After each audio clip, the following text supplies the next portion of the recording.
Hello, I'm Karpusamy. I'm here to explain a second experiment of database lab. Here it's the same schema of the previous experiment.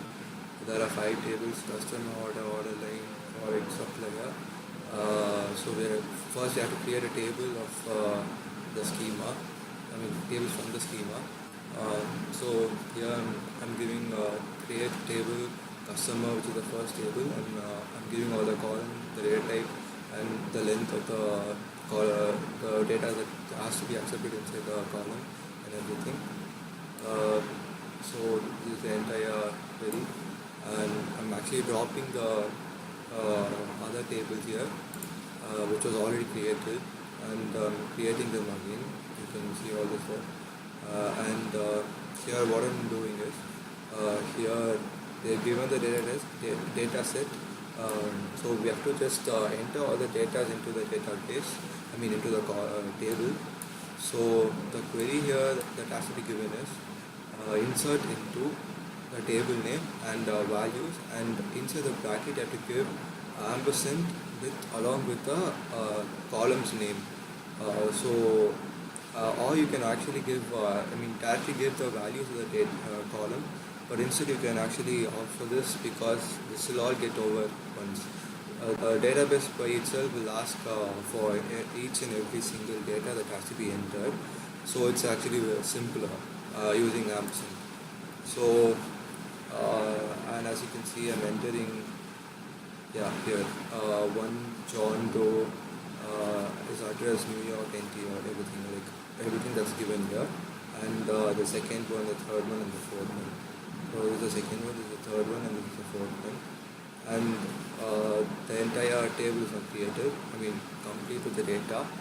And I'm using select all from customer, select asterisk, which actually means star.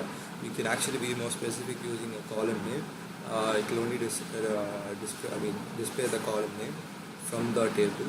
So I'm selecting everything from the customer here, so it will display everything that I give. One John Doe, everything I've given here. So that's all with select query, and this one is for inserting values into the second table, order one.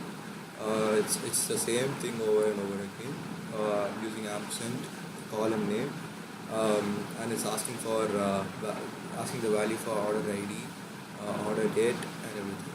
So I'm giving the data set that's given here, and yes, so 104, 105, 106, and that's it.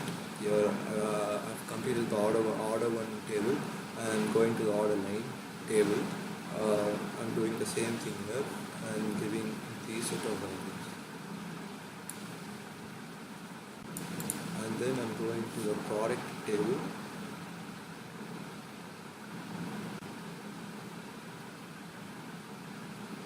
and product table is here.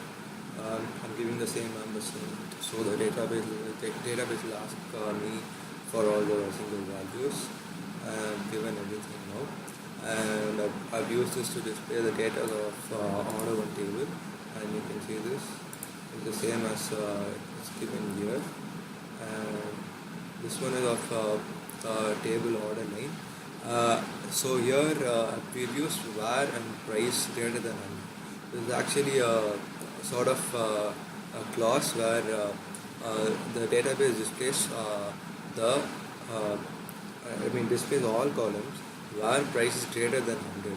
This is the price, and wherever the data is greater than 100, the entire row gets displayed.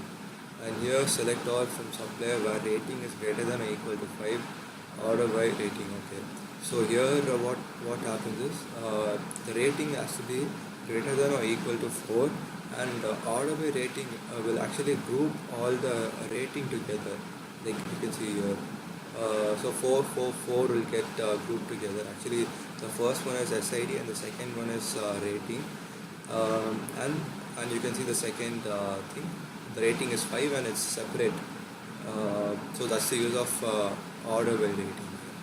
And the next thing is select all from order line order by price descending. So we're ordering it by price. So this is the price, and the DESC is actually used for displaying the data in descending order. And the next query is for selecting customer ID, customer name, customer address, city, state, postal address of customers who bought the table. So this is the query. I've given select and all the column names that I actually want to be displayed from the table name, and order one, order line, product tables are used for references. So as when the data get displayed, it doesn't mingle with each other, and we can use it for use it as a clause. So, so here OQ, P, everything are variables which are actually tables. Here you can see order one is O1, customer is C, order line is OQ, product is P. So similarly, we can use this P as, we don't have to, every time we don't have to use the table's name, we can simply use the variables here. And so Henry Smith has ordered a table. And the next one is select count. Okay, a count function is used for counting the number of customer names from customer, where customer names is equal to modulus A. Okay, here modulus A actually means every name that ends with a name. Because we don't have any name in our database which ends with a name, the count of the customer is actually 0. And here select all the customer. It's just to display all the data of the customer. And here we're displaying the names of the customer. So there are no names that are that ends with A. So there won't be any count. So it's it's 0. And now I'm selecting the customer name from the customer table, where customer name begins with J. So begins with J is actually two names, John Doe and Jojo. You can see here Jojo and John Doe.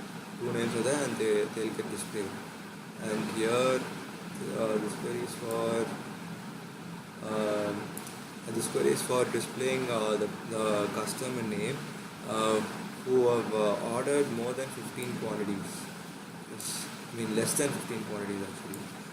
So Henry Smith and Richard Newman have ordered for products less than 15, and they'll get displayed. Select also for and this displays data in the supply table. Here we're giving update, and update what it does is it updates the value of a present data. Present data of a column. So here quantity is a column, and we are updating it by 2%. So we're multiplying it by 1.02%, and it becomes additional of 2%, where rating is greater than 4. So for every product that has rating more than 4, we'll get a 2% increment according to this query. So you can see this is 1, this is 2, this is 2, this is 3, this is 4, this is 4, and only for 5 it will get an increment of 2%, as you can see. And so customer name, customer order by customer name. Okay, it's just grouping all the customer name together. And here select sum of order quantity. Here what happens is sum function is obviously used for adding the total number of quantities. So we are adding all the number of products that have been placed on the date of 10th October of 2014. So there are totally 58 products that have been placed on the date, and it gets displayed.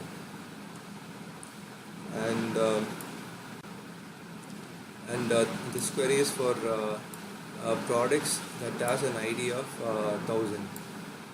So it will display the customer ID, name, address, city, state, postal address, postal code, from the customer table when the product ID is 1000.